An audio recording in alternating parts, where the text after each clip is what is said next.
The day Grace came into the world, there was no baby cot waiting for her, no soft blanket, no room filled with gifts or balloons. She was born in the corner of a mud house, the air thick with the smell of kerosene from the lantern that struggled to stay lit. The midwife wiped her tiny body with an old faded wrapper. Her father, Mr. Samuel, a lanky man with hands hardened from farming, stood in the corner with his head bowed. He had nothing to give his newborn daughter, not even a piece of cloth to wrap her in. Her mother, Mrs. Martha, still weak from labor, pulled another old wrapper from the wooden box beside the bed. She tore it in two with trembling fingers and wrapped the child. That was the beginning of Grace's life. From the time she could walk, Grace knew hunger as a daily companion. In the mornings, when other children drank hot tea before school, Grace's mother would hand her a small bowl of watery pap. On days when there was no corn left in the house, Grace drank only water before stepping out. Their small compound held nothing but poverty. The walls of their mud house carried cracks that widened whenever it rained. The zinc roof rattled in the wind, leaking water in several places. Her father patched it with palm fronds, but the next storm always found a way in. At 7 years old, Grace was already used to wearing her school uniform until it tore beyond repair. The blouse was faded to a color no one could name. The skirt had patches sewn on by her mother's careful hands. Shoes were a luxury Grace had never known. Her small feet, hardened and dusty, carried her to school each day across gravel roads that bit into her skin. The other children noticed this, and they always laughed at her. "See Grace," one of the boys would shout, pointing at her patched skirt. "She looks like a beggar." The girls would giggle, covering their mouths. Grace would keep walking, her eyes fixed on the ground. Sometimes tears stung her eyes, but she refused to let them fall in front of them. She would cry later, in the safety of her mother's arms or alone under the mango tree behind their house. But what she lacked in clothes, she made up for in her mind. Grace was brilliant. She sat in the front row of her classroom, her eyes sharp, her ears eager. Her hand shot up each time the teacher asked a question. She absorbed every word as if knowledge itself was food she could chew and swallow. It was her brilliance that caught the attention of her teacher, Mrs. Ruth. One afternoon, as the students rushed out after lessons, Mrs. Ruth called out, "Grace, please wait behind." Grace froze. Her heart pounded. Had she done something wrong? Slowly, she walked up to Mrs. Ruth's desk. The teacher pointed at her books and asked, "Why are they so rough? You are writing on the back of used pages. Don't you have new exercise books?" Grace lowered her head. Her small fingers twisted the hem of her blouse. "No, Ma, I use the old ones. My mother says we don't have money to buy new things." Mrs. Ruth's eyes softened. She reached into her handbag and pulled out 2 new exercise books. She placed them on Grace's desk. "Take these. From now on, don't struggle with old books. You are too bright for that." Grace stared at the books as though they were treasure. Her lips trembled as she said, "Thank you, Ma." That day, she ran home clutching the books to her chest. Her mother looked up from where she was washing cassava and gasped, "Where did you get those?" "Teacher Ruth gave me. She said I should not suffer again," Grace replied happily. Her mother's eyes was filled with tears. She wiped her hands on her wrapper and hugged her daughter. God bless that woman. For a short while, Grace felt hope. Maybe her future was not doomed to poverty. Maybe she could rise higher, if only she kept working hard. But life does not always reward hope. Her father's health began to fail when Grace turned 9. At first, it started with a small cough, then a fever that came and went. Soon, it grew worse. He could no longer farm the land the way he used to. His body weakened. His chest rattled whenever he breathed. The little money her mother made from selling vegetables disappeared into hospital bills and medicines that seemed to have no effect. Grace would come home from school to find her father lying on the mat, his breathing shallow, his eyes glazed with pain. One evening, Mrs. Ruth, her teacher, came to their home. She stood in the doorway, her eyes scanning the cracked walls, the broken chairs, the empty food basket. Grace sat on the floor beside her father, fanning him slowly. "Teacher Ruth," Grace said, her voice breaking, "Papa cannot work again, and Mama says we don't have money." Mrs. Ruth crouched beside her. She placed a hand on Grace's shoulder and said, "Don't worry, my dear. You must not give up.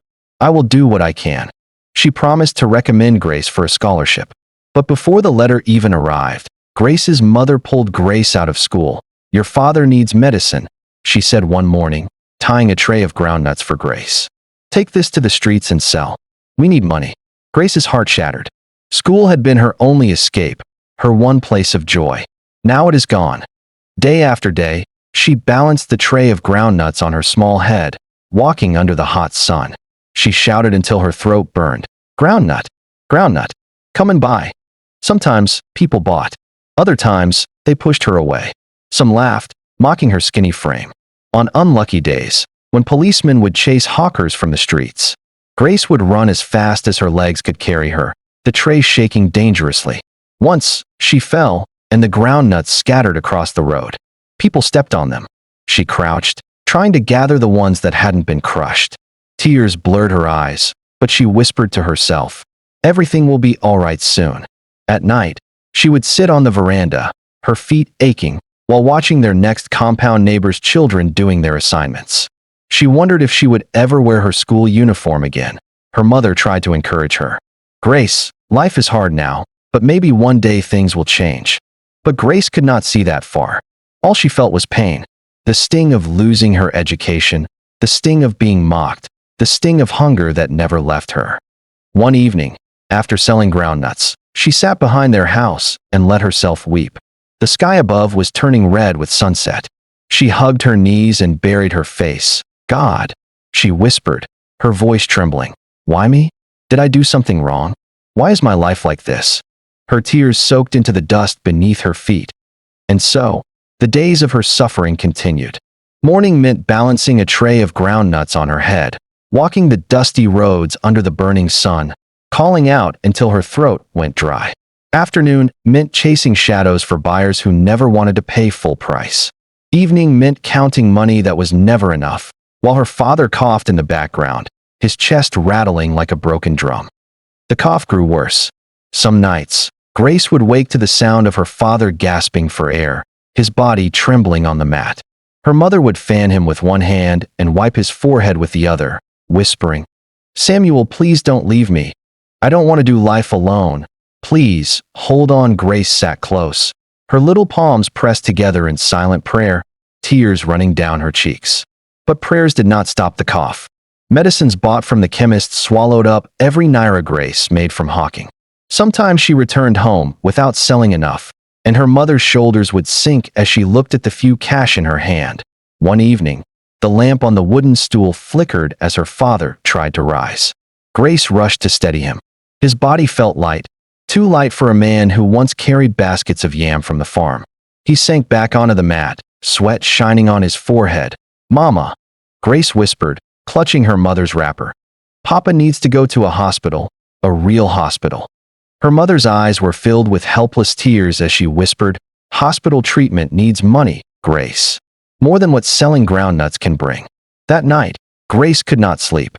She lay on her mat, staring at the ceiling, listening to her father's shallow breaths. In her chest, fear grew like a vine, curling tighter with each cough. It was in those dark days that Agnes, their neighbor, began to appear more often at their compound. She would lean on the fence, her voice carrying a mixture of pity and practicality. "Martha, look at yourself," she said one afternoon, watching Grace's mother struggle to lift a basin of cassava. "You are carrying too much. And your daughter," she pointed at Grace, who stood barefoot, tray balanced on her head, "she is carrying more than her age." Grace's mother sighed. "What can we do? The land is dry. The money is small. My husband is sick.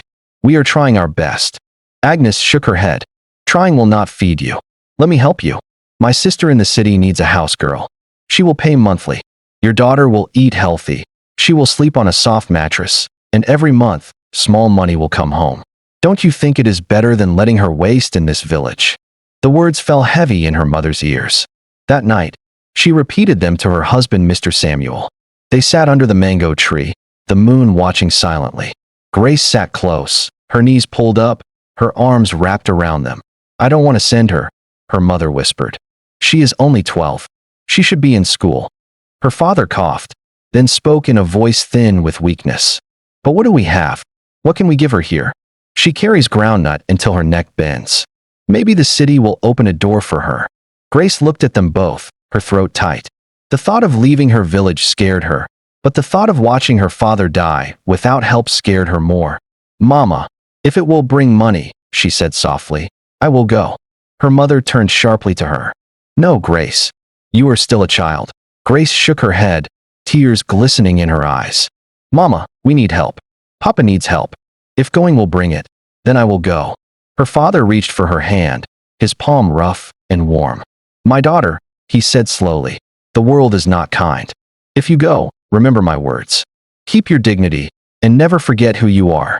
If anyone mistreats you, if life becomes unbearable, run. Run home." Grace pressed her lips together and nodded. She did not know what the city looked like, but she knew her father's cough was stealing his life away. If this was the sacrifice, she would make it. A week later, Agnes returned with a smile that was too bright for the matter at hand. "It is settled. Madame Joyce will take Grace to live with her. She has a big house in the city. Grace will live well." Mrs. Martha packed Grace's small bag, 2 wrappers, a faded blouse, and a tiny Bible. Her eyes were swollen from crying. At the bus stop, she hugged Grace as though her arms could build a wall to keep her daughter from the world. "My child," her mother whispered, pressing her lips to Grace's cheek, "don't forget us. Don't forget me." Her father stood a little distance away, leaning on a walking stick, his face pale but his eyes proud. He raised his hand slowly, blessing her with the last of his strength. Grace climbed into the bus, her bag pressed to her chest. The engine roared to life, coughing smoke into the air. Through the dusty window, she saw her mother's tears, her father's trembling hand, the mango tree swaying gently like it was waving goodbye. Her stomach twisted with fear. She whispered to herself, "God, please, don't let this be the end of me." The bus jolted forward, carrying her toward a city she had never seen, toward a future she could not imagine. The bus dropped Grace in front of a gate taller than any she had ever seen. It was painted black and smooth, with gold spikes along the top. The driver banged the horn twice before a man in uniform slid it open. Grace stepped down, her slippers scraping the pavement. Agnes, who had brought her, adjusted her scarf and whispered, "Grace, don't talk too much. Just say yes, Ma, and no, Ma." The compound swallowed Grace whole. A white mansion sat in the middle like a queen, its glass windows shining against the sun. A silver car rested under a canopy. The flowers in the garden looked too perfect, like they were paid to smile. The front door opened, and there stood Madame Joyce. She was tall, with skin that glowed as if it had never felt the sting of the sun. Her nails were painted red, her dress hugged her frame, and her perfume arrived before her words. Her eyes scanned Grace from head to toe, pausing at the frayed wrapper tied around her small bag. "So this is the girl?" Madame Joyce asked, her tone flat. "Yes, Ma," Agnes said, almost bowing. "She is humble, hardworking, and strong. She will do well." Madame Joyce sniffed. "We will see." Her gaze pinned on Grace. "What is your name?" "Grace, Ma." "How old are you?" 12, Ma." Madame Joyce's lips curved slightly. "You are small, but you will grow. Follow me." Inside, the house was another world. White sofas lined the living room, soft rugs muffled every step, and a flat-screen TV covered half a wall. A chandelier hung like frozen rain, scattering light across the polished tiles. Grace felt her chest tighten. She had never imagined such a place existed. Madame Joyce led her to a narrow room at the back of the house. It had a thin mattress on the floor, a small bucket, and no window. "This is where you will sleep," Madame Joyce said. "You must always wake up at 4 a.m., sweep the compound, mop the floors, wash plates, iron clothes, and boil water. You must serve food whenever I say so, and if I see dirt in any part of this house, you will hear from me. Do you understand?" "Yes, Ma." Grace's voice came out small, but Madame Joyce nodded. "Good." Agnes gave Grace's shoulder a quick squeeze. "Do well, and don't bring shame." Then she turned and left, her sandals slapping against the tiles until the front door closed behind her. Grace sat on the edge of the mattress. The room smelled of soap and damp cloth. She placed her bag down, pulled out her little Bible, and whispered, "God, please be with me here." Her first morning began before the roosters crowed. At 4 o'clock, the alarm clock pierced the silence. Grace sat up, rubbed her eyes, and tied a scarf around her head. The tiles were cold under her bare feet as she shuffled to the kitchen. She swept, mopped, scrubbed, and washed until her back screamed. By 6, Madame Joyce's 2 sons thundered down the stairs in their crisp school uniforms. The older one, Mark, who was about 13 years old, barely glanced at her. The younger one, Leo, who was 9 years old, stared at her openly. "Who is this?" Leo asked, pointing his fork as Grace served them breakfast. "The new girl," Madame Joyce said, scrolling through her phone. "Eat your food." Grace stood by the wall, waiting. The boys chewed noisily, leaving crumbs on the table. Leo wiped his greasy fingers on his shorts. Madame Joyce glanced at Grace and said, "Clean that." "Yes, Ma." Grace replied and swung into action. By 8 o'clock, the house was empty. Madame Joyce drove the boys to school, her perfume trailing behind her. The compound fell silent. Grace stared at the rooms left in chaos, plates stacked high in the sink, laundry spilling out of baskets, beds unmade upstairs. Her hands trembled, but she began. The work was endless. She scrubbed the bathroom tiles until her knuckles burned. She carried buckets of water that left red lines on her palms. She cleaned the furniture until her reflection stared back at her. At noon, her stomach twisted in pain, but there was no food for her. She sneaked into the kitchen and found half a bowl of cold rice. She ate it quickly, standing, afraid that Madame Joyce would return any second.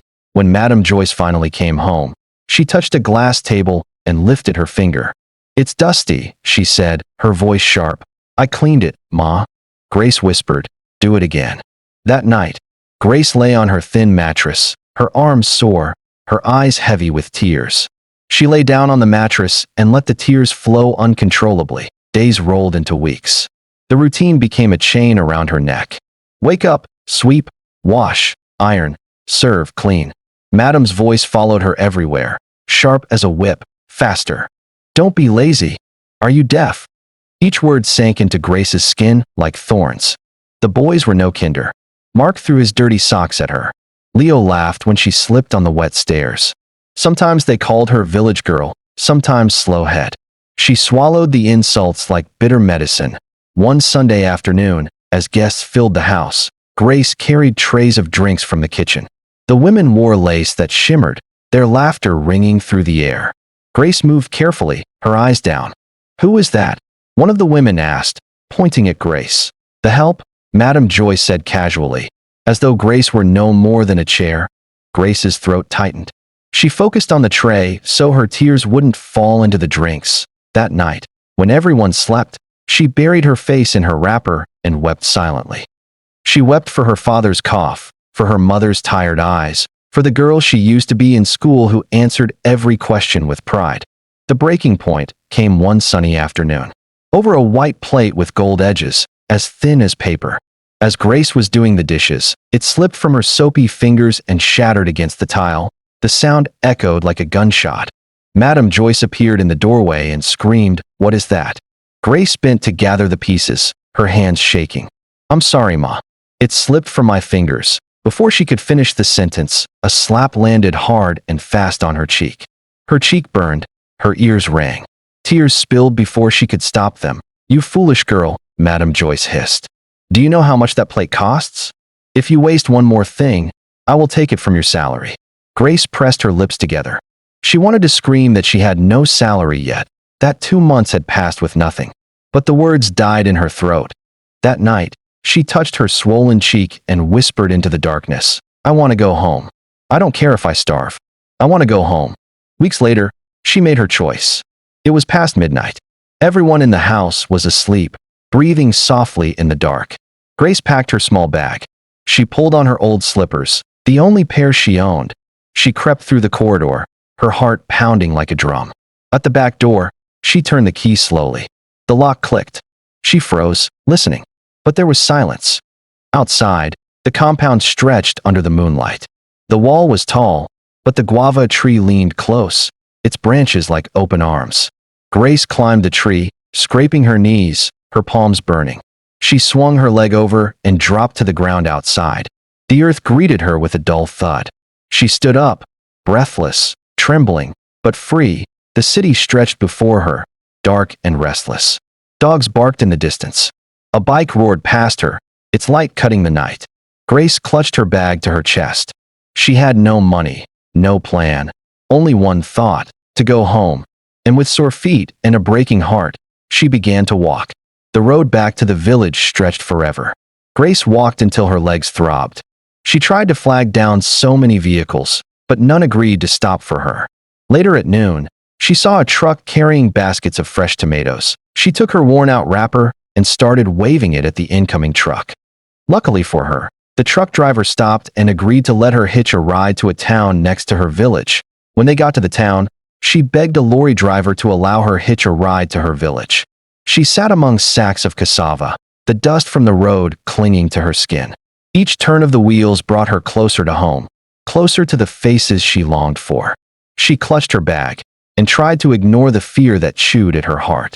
By the time she reached Eichnaw Junction, the sun was high and merciless. The last mile she walked alone, her slippers heavy with mud, her knees weak. The familiar sight of the mango tree appeared at the bend. The air smelled of smoke from cooking fires. Her chest swelled with relief, but the compound was quiet. She pushed the gate open. It creaked like it hadn't been oiled in years. The yard felt smaller than she remembered. A cooking pot sat cold on 3 stones. A goat chewed lazily at the corner of the fence. She called out, her voice breaking. "Mama." There was silence. She tried again. "Papa? Mama?" The door opened slowly. Her mother stood there, her wrapper loose, her eyes swollen as though she hadn't slept in days. When she saw Grace, she froze. Then her lips trembled. "Grace," she whispered. "Mama." Grace dropped her bag and rushed forward. She buried herself in her mother's arms. For a moment, the world felt right. The scent of her mother's skin, the warmth of her arms, the soft rocking. It was home. But then Grace pulled back and searched her mother's face. "Where is Papa?" The silence that followed was heavier than any slap Grace had ever received. Her mother's eyes were filled with tears. She pressed her lips together as though holding back a flood. "Mama, where is Papa?" Grace's voice rose, sharp with fear. Her mother's fingers trembled as she held Grace's hands. "My child," she whispered. "Your father, he is gone." The words fell like stones into Grace's chest. For a moment, she didn't understand. Gone? Gone where? Surely not gone forever. Her legs buckled. She collapsed onto the veranda, her palms scraping against the floor. "No," she cried. "No, Mama, don't say that. Tell me he is inside. Tell me he is resting." Her mother knelt beside her, holding her close. Her own tears poured freely. "He fought, Grace. He held on, waiting for you. But he couldn't fight anymore." Grace wailed, the sound raw, torn from the deepest part of her chest. Her cry rose into the sky and scattered into the trees. She pounded the ground with her fists, her body shaking with grief. "I wasn't here," she screamed. "I wasn't here, Mama." Her mother's arms wrapped around her tightly, rocking her as if she were a baby again. "He knew you loved him. He blessed you before he left. He said you are his brave girl." Grace clung to her mother, but her body felt hollow, her heart, a cracked calabash that could hold nothing. The funeral was a blur of dust, tears, and voices. Men carried Mr. Samuel's body, wrapped in white cloth, and laid him under the mango tree where he used to rest. Women wailed, their voices weaving into the air like threads of sorrow. Children stood wide-eyed, watching. Grace knelt beside the mound of fresh earth, her hands digging into the soil until her fingernails turned brown. "Papa, I'm sorry," she whispered again and again. "I'm sorry I wasn't here." When the final prayers ended, she sat there long after everyone had gone. The mound seemed to rise higher each time she blinked. She pressed her forehead to the earth, as if willing it to answer her. That night, the house felt empty. The air carried the absence of her father's cough, his voice, his presence. Grace lay on her mat, staring at the ceiling. She could hear her mother sobbing quietly in the next room. She wanted to go to her, but she couldn't move. Her body was heavy, her heart heavier. The days that followed crawled slowly. Grace moved like a shadow. She helped her mother fetch water, cook, and wash, but her spirit was gone. Each time she passed the mango tree, her eyes filled with tears. She avoided looking at the mound of earth beneath it. One afternoon, as she sat outside peeling cassava, 2 girls from the village passed by. They wore clean school uniforms, their hair neatly plaited. They laughed about something one of their teachers had said. Grace looked down at her dust-covered feet and felt a pain so sharp it took her breath. She used to be like them, full of dreams. Now she was nothing but a hawker who had tasted the cruelty of the city and returned with scars. That night, she told her mother, "Mama, maybe my life will never change. Maybe this is it." Her mother cupped her face. "Don't say that, Grace. You are still young." Grace shook her head. "I am tired. Every time I try, something pulls me down again. Maybe I should stop dreaming." Her mother's eyes shone with unshed tears. She wanted to argue, but she had no strength. Life had beaten her too. All she could do was pull Grace close and say softly, "Rest tonight. Tomorrow will find us." But tomorrow did not bring hope. Days turned into weeks, and Grace moved in silence. She hawked oranges with no energy in her voice. She sat for long hours by the roadside, staring into nothing. She stopped praying.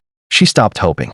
She became a ghost in her own life. One evening, she sat on a low stool outside, her hands limp in her lap. The sun had turned the sky red, the same red she remembered the evening she left for the city. She thought of her father's blessing, of his hand warm on her head. A lump rose in her throat, and for the first time in weeks, tears spilled down her face. She whispered to herself, "Papa, I am sorry. I don't know how to go on." The wind rustled through the mango leaves above, carrying her words away. And so the days dragged on, long and heavy, each one another reminder of how far she had fallen. Please subscribe, like, and share this video for more emotional stories.